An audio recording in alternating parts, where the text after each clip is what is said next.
تعالى اقول لكم ازاي عملت سيستم. اول ما العميل يسجل على الويب سايت بتاعي يبدأ ان هو يحط لي ويحط له كمان على جوجل كاليندر الميعاد اللي هو اختاره، وكمان يبعت له ايميل ويبعت لي انا كمان ايميل بالميعاد اللي هو اختاره، وكمان يفكرني قبل الميعاد بساعة سواء انا او العميل.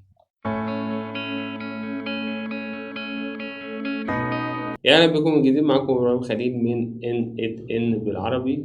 والنهارده بإذن الله هنتكلم ازاي بعمل سيستم يفكرني ويفكر العملاء بالميتنج اللي هم حجزوه. تعالوا كده نجرب مع بعض. انا هخش على السايت وهبدأ ان انا ادوس على كلمة احجز استشارة اللي فوق دي، وهبدأ ان انا احط بياناتي اللي انا عايز احجزها.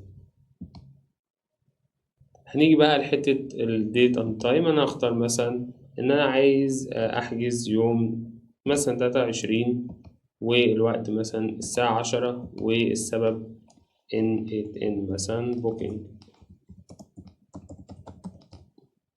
واقول له ايه سبميت. ماشي، تعالوا نشوف ايه اللي هيحصل.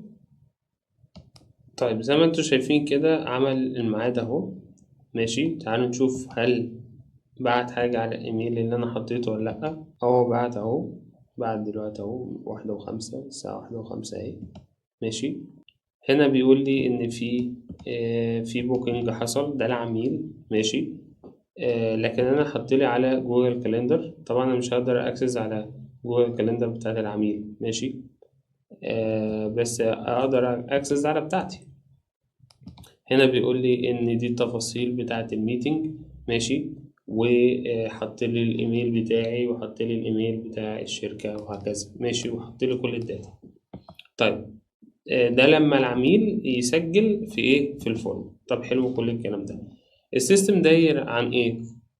عن ويب هوك. يعني ايه ويب هوك؟ يعني حاجه بتلقط الداتا.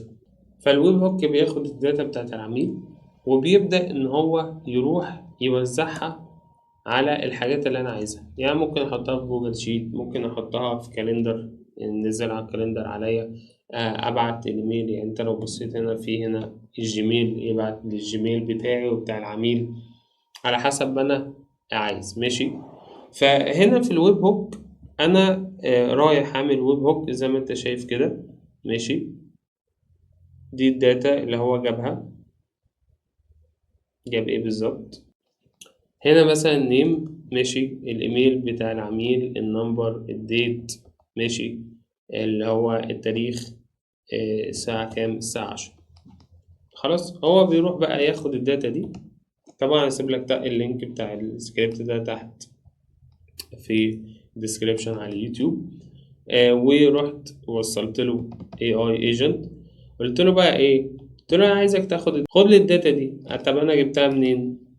انا رحت نزلت تحت ان اهو في البادي.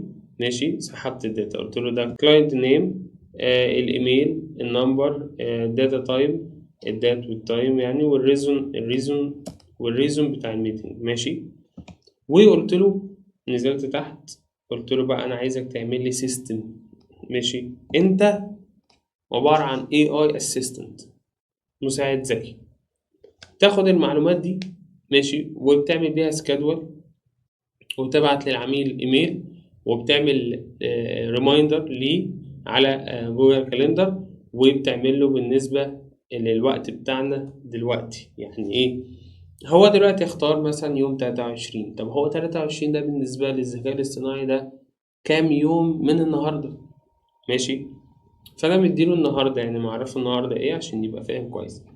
وابعت له كمان رسالة على الإيميل immediately بعد ما يعمل registration. خلاص، عشان كده بعت لي على طول رسالة.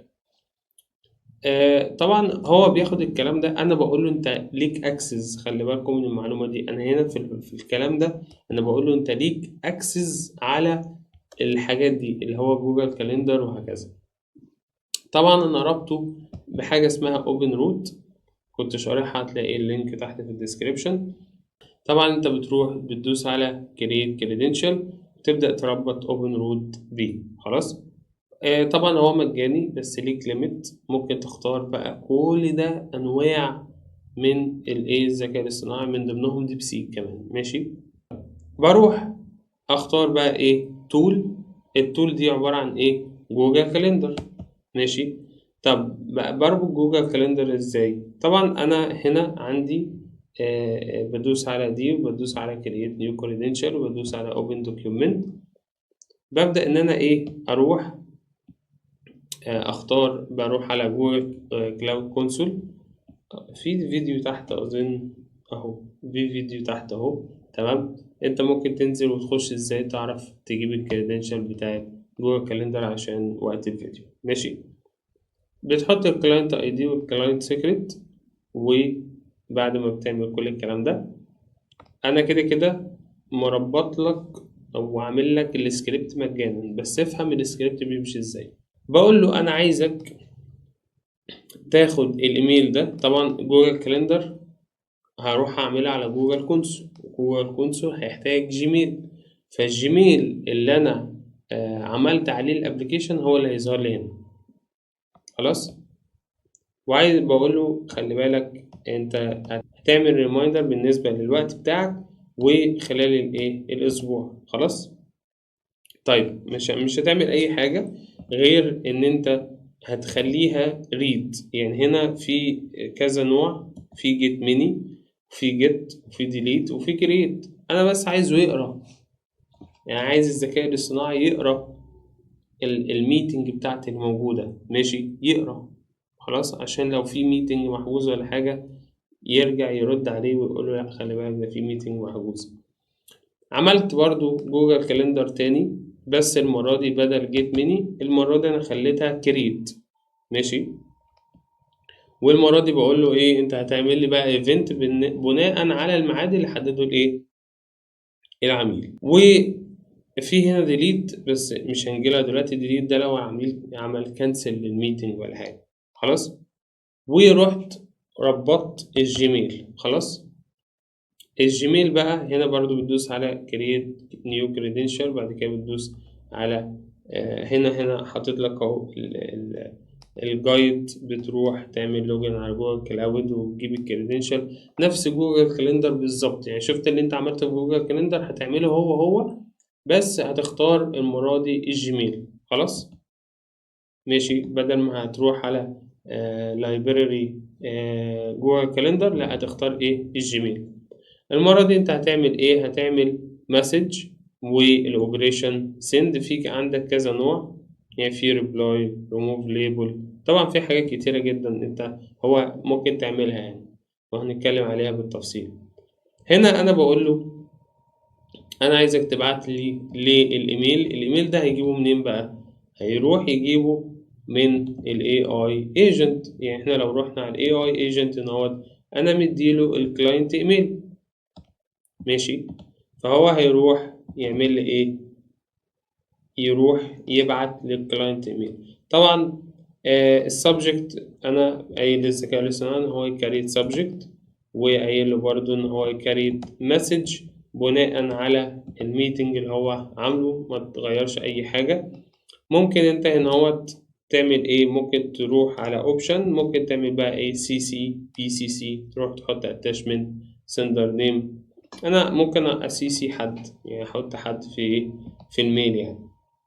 وممكن كمان اروح اربطه بواتساب. يعني انا ممكن ادوس على دي. ماشي. واروح ايه اقول له واتساب، بس احنا هنحتاج واتساب بيزنس. واقول له سند مسج ان انا ابعت للعميل مسج، بس هنحتاج ان احنا نعمل كريدنشال. وطبعا انا شارح ازاي تعمل كريدنشال للواتساب، وهنا برضو شارح ممكن تروح على الدوكيومنت ان هو وشارح ازاي تربط الواتساب اي بي اي. وهنا سند، وهنا طبعا هتختار الرقم لان ده واتساب اي بي اي، وهو كده كده العميل اصلا بيروح يحط رقمه. يعني هنا مثلا في هنا نمبر، انا ممكن اسحب ايه النمبر احطه هنا اهو بس كده. فهيبدأ ان هو ايه يعمل ياخد رقم العميل، بس لازم يبقى قدامه الكود الدولي بتاعه. والمسج ممكن ان انا اجيب المسج زي مثلا زي الايميل.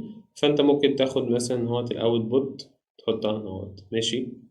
فدي المسج اللي هتتبعت للعميل. خلاص. فاول ما يدوس بس ايه سبميت، هتروح تتبعت له إن هو كاريت ميتنج وهكذا من الحجز اللي أنت حجزته. ده كده بالنسبة لو أنا عايز أعمل إيه، لو أنا عايز أعمل ايجنت أو ذكاء اصطناعي يتابع العملاء اللي حجزوا على الويب سايت بتاعي. طب أنت قلت لي الويب سايت، إحنا مثلا في الويب سايت ممكن نعمل إيه؟ إيه الأدوات اللي إحنا ممكن نعملها؟ أنت عندك في الويب سايت أنا صراحة مختار أداة اسمها WP Forms، ومختار معاه حاجة اسمها الويب هوك. ماشي، هبقى أشرحها بس خلي بالك أنا ما شرحتهاش لأن كل واحد وليه الويب سايت. يعني في ويب سايتات أي نعم معظمها على الوورد بريس، بس لو أنت وورد بريس ماشي ما فيهاش مشكلة، WP Forms وويب هوك ما فيش أي مشكلة. لكن في ويب سايتات تانية للأسف بتبقى مبنية على HTML، بيبقى أو مثلا جملة أو أيا كان النوع، أو بيبقى مثلا فروم سكراتش. فطبعا بيبقى كل سايت ليه الإيه الأدوات بتاعته.